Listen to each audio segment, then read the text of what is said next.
Tonight we are going to discuss how to teach the law, how to teach the law. So last time we talked about how to teach Old Testament narratives. Now we're going to talk about Old Testament law. So we have the Old Testament laws, things like the Ten Commandments, right? Like those specific laws are given in that text. But it's also a little bit bigger than that. When we say the genre of law, we're also talking about the entire Levitic code, right? The whole book of Leviticus has a ton of laws in there. We're including all of that.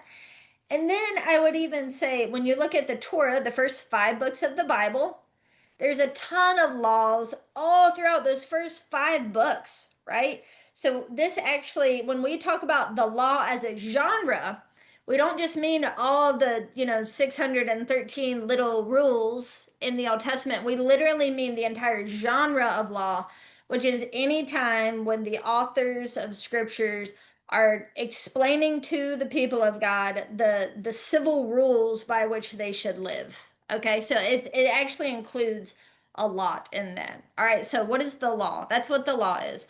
Now, I will say specifically what we're going to zoom in on tonight is the Levitic code, right? So if someone's like, "Hey, I need you to teach Leviticus 18." And you're like, "Okay, let's do it." Like these notes will be good for how to teach a specific law code there. All right, let's rock. So, here's some tips. These are just random tips from Aaron from teaching stuff. Number one, don't try to replicate the whole law. All right, these are not exhaustive, these are cultural, and they call for wisdom. This is what I mean. It is not your job when you are teaching, if you're teaching Leviticus 18, you don't want to try to create in the minds of your readers exactly how Israel would have lived in light of all of these little rules every single day. Okay, for a few reasons. Number one, you're not preaching to Old Testament Israelites. So, like, oh, but if my sandal strap is made of a different material than the bottom of the sandal, like, is that technically a mixed garment? Like, it doesn't, that's, it, just wear your shoes, okay? We're Gentiles, Jesus came. Like, what, we don't need to get so far into these that we're debating the minutia of the law that we don't follow anymore. So be careful trying to replicate the entire law and make sure everyone understands every nuance of the law, right? That's not the purpose. Also, the reason we really shouldn't do that is actually these laws weren't even exhaustive for Israel. They weren't even complete for Israel. Israel did not have enough laws in the Torah to know what to do in every single situation, right? And we know that because that's why they had priests to help interpret the law and follow the trajectory of the laws they did have, follow the implications of the laws that they did have to give them wisdom so that they knew what to do in all of the thousands of situations that the law doesn't talk about. So I'll just give you one example. It's an Old Testament law that if you have an ox that's prone to goring, right? And it gores somebody for the first time, it's like, well, oxes are gonna ox. Like that stinks. Sorry about that. But the second time your ox gores somebody, like now you're in big trouble. Okay, so that's a Levitic law. But there's no law that says, well, what if your donkey bites somebody twice? Okay, but but can't you see how the law about the ox is sufficient to guide a wise judge to see the implications of the laws, which would be about a donkey? Does that make sense? And we do the same thing in our American law system. Like, we don't have a law about literally every single possible circumstance that could possibly happen. No, we just have a lot of laws, and then we have judges to try to put them all together and interpret them in a just manner, and it takes wisdom. So don't try to replicate the whole law. They're not exhaustive. They were never intended to be exhaustive, right? They're also cultural. Okay, so for a lot of these laws, you have things that, for example, there's a law about mixing the materials of your clothing, right? Well, in American culture, that's no big deal, right? But in this culture, that would really set them apart from their pagan neighbors. So the heart behind that was to help them to appear as separate and holy and different, right? So these laws are very cultural. So if we start trying to follow them to a T or even teaching them to a T, we're missing out the cultural implications. So these laws call for wisdom. So because of that, because of how the laws are given, our goal as teachers is we want to preach God's heart behind the law. Okay? That's really what we're getting after. We want to see, well, yeah, would the ox law, would that have really applied to somebody's donkey? Don't care. Okay? Why did one of you guys talk to me? Tell me, why did God have a law that says if your ox gores somebody 2 times, you should get in trouble? What was his heart? He wanted to protect his people. Yes, God wanted to protect his people. And if your ox loses his mind one day, you can't help it.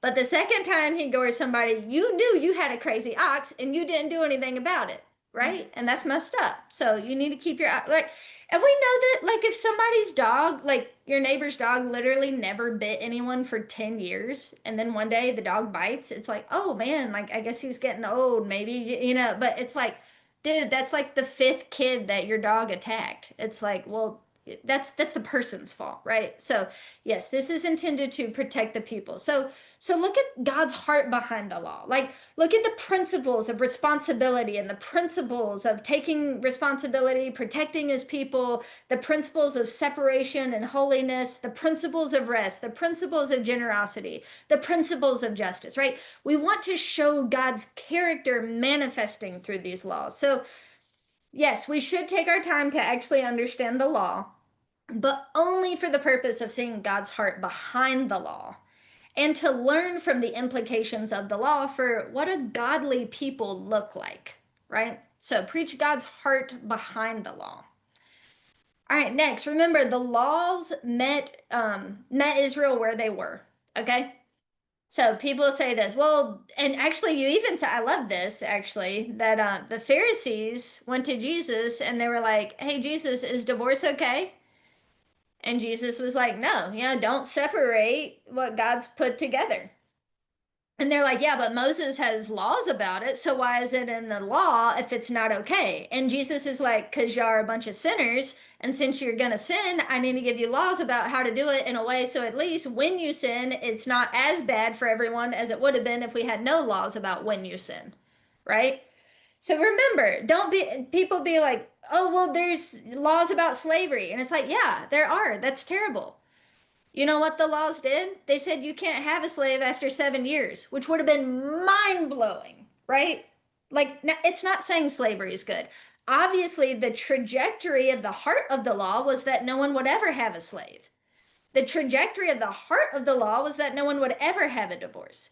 But since people are going to sin, there's laws to at least mitigate the sin, lessen the effects of the sin. So remember, just because there's a law about it doesn't mean that God thinks it's good. It just means that God was a realist and he was meeting a sinful people where they were sinfully and at least trying to move them just one step forward into the world that he desires where everyone loves one another perfectly. And we know this because even people who didn't agree with Jesus summarize the Old Testament law as ultimately loving your neighbor as yourself, right? So love is the ultimate law. So remember, the laws met Israel where they were in sin. The laws are not saying all this stuff is great. They were just laws to try to get people, when they're sinful, to make sure that the effects of their sin were not as bad as as they were in the pagan cultures around them. All right, any questions about that? Cool.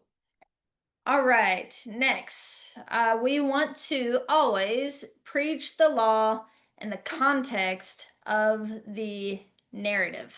Okay, now this I actually, until I started studying for this Q&A, I didn't know this, but most of the law, the extraordinary majority of the law is actually preached with stories in front and behind the groupings of law, which is pretty cool because what you start realizing is as you read a narrative and then you read a bunch of laws. You're like, okay. And then you read a narrative and you read a bunch of laws. And then the fifth time you read it, you start saying, oh, the narratives are the people messing up the laws.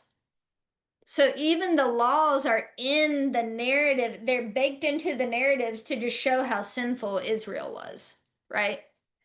So for example, the Ten Commandments. Also, we learn because we interpret the laws in light of the narrative, we begin to see things about how salvation works.